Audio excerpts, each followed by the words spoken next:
चल बेटा, तेरी ये इच्छा भी पूरी कर देता हूँ। देखता हूँ तेरा बाप तुझे बचाने के लिए क्या करता है। ऐसा कहकर राकेश अपने जादू से राजू को मोम का पुतला बना देता है। उधर अगली सुबह राजू को घर पर ना पाकर रोहन और राखी दोनों घबरा जाते हैं और पिंकी से पूछते हैं, अरे पिंकी बेटा, राजू कहाँ है? तुमसे कुछ कहकर नहीं गया क्या? ऐसे तो वो कभी नहीं करता। पता नहीं पिताजी, मैं जब उठी तो भाई यहाँ नहीं था। पता नहीं कहाँ चला गया। रोहन और राखी पूरे दिन राजू को ढूंढते हैं, लेकिन राजू का कहीं भी पता नहीं चलता और रोहन रात में थक कर घर पहुँचता है।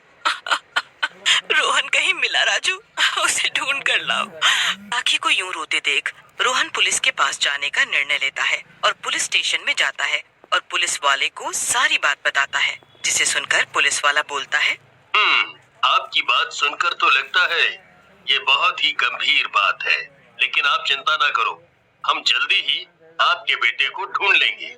फिर पुलिस वाले के समझाने पर रोहन वहाँ से घर चला जाता है। रात में जब पिंकी सो रही होती है, तभी वहाँ म्यूजियम के शैतान आ जाते हैं। पिंकी उन्हें देखकर जोर जोर से चिल्लाने लगती है। ये देखकर चुड़ैल हंसते हुए कहती है,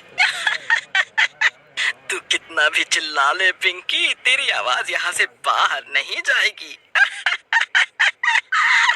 तू और तेरे माँ बाप बहुत दिनों से राजू के लिए परेशान हो रहे थे, तुझे भी उसके पास ले चलूं।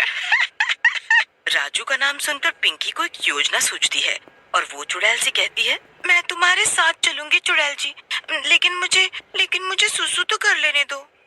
ये बहुत बड़ी समस्या है तुम इंसानों के साथ। चुड़ैल देख ही नहीं कि सुसु आ गया। फिर पिंकी बाथरूम में कागज में म्यूजियम लिखकर छोड़ देती है और चुड़ैल के साथ बुरा चली जाती है। अगली सुबह पिंकी को, ये सब क्या हो रहा है जी? पहले मेरा बेटा चला गया और अब मेरी बेटी, पता नहीं किसकी बुरी नजर लग गई है। तभी रोहन की नजर कागज के टुकड़े पर पड़ती है जिसमें म्यूजियम लिखा होता है। वो कागज को हाथ में उठाता है और बोलता है, राखी, हो ना हो, ये सब उस म्यूजियम से ही जुड़ा है। हमें वहीं चलकर देखना होगा। पता नहीं क्यों मेरा दिल बोल रहा है हमारे बच्चे वहीं हैं। रोहन की बात सुनकर राखी बोलती है, लेकिन रोहन, वो तो बहुत ही रहस्यमयी जगह लग रही थी और मुझे वहाँ कुछ शैतानी ताकतों जैसा लग रहा था। मुझे लगता है हमें किसी तांत्रिक की मदद लेनी चाहिए। फिर राखी और रोहन एक साधु बाबा के पास जाते हैं। साधु बाबा तपस्या में लीन होते हैं। रोहन और राखी उनके पास जाकर बोलते हैं, बाबा मेरे बच्चे गायब हो गए हैं, आप कुछ करिए। आपके बारे में बड़ा सुना है मैंने।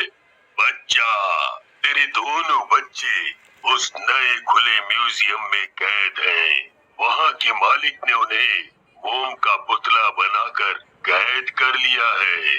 बाबा की बात सुनकर राखी कहती है, बाबा, मेरे बच्चों को बचा लो, चाहे तो मेरी जान ले लो, कुछ करो बाबा। फिर राखी और रोहन के कहने पर बाबा उन दोनों के साथ म्यूजियम के अंदर चले जाते हैं। म्यूजियम के अंदर रोहन को पिंकी और राजू का पुतला दिखता है। रोहन उनके पास जाता है और पुतले को तोड़ने लगता है। तभी साधु बाबा बोलते हैं, रुक जाओ रोहन, अगर तुमने पुतले को तोड़ा तो उस पुतले के साथ राजू भी मर जाएगा। ऐसा कहकर साधु बाबा अपने हाथों से भभूत निकालकर दोनों पुतलों के ऊपर डालते हैं। पुतले जलने लगते हैं और जैसे ही पुतले पूरी तरह जल जाते हैं, राजू और पिंकी उनमें से बाहर निकलकर बेहोश हो जाते हैं।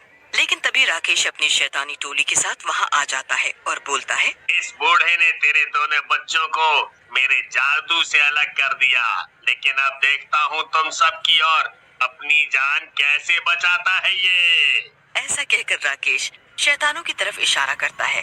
शैतान उन सब की ओर बढ़ने लगते हैं, लेकिन तभी बाबा अपनी आंखें बंद करते हैं। बाबा के शरीर से एक चक्र निकलता है जो सब शैतानों की गर्दनें काटने लगता है। चक्र शैतानों को मारने के बाद राकेश की तरफ बढ़ता है। राकेश डरता हुआ कहता है, बाबा मुझे माफ कर दो, मैंने अपनी तांत्रिक शक्तियों का गलत इस्तेमाल किया। लेकिन वो चक्र नहीं रुकता और राकेश की गर्दन काट देता है। जैसे ही राकेश की गर्दन कटती है, म्यूजियम में लगे सारे पुतले जलने लगते हैं। लेकिन रोहन और राखी दोनों जैसे ही मुड़ते हैं, बाबा वहाँ से जा चुके होते हैं।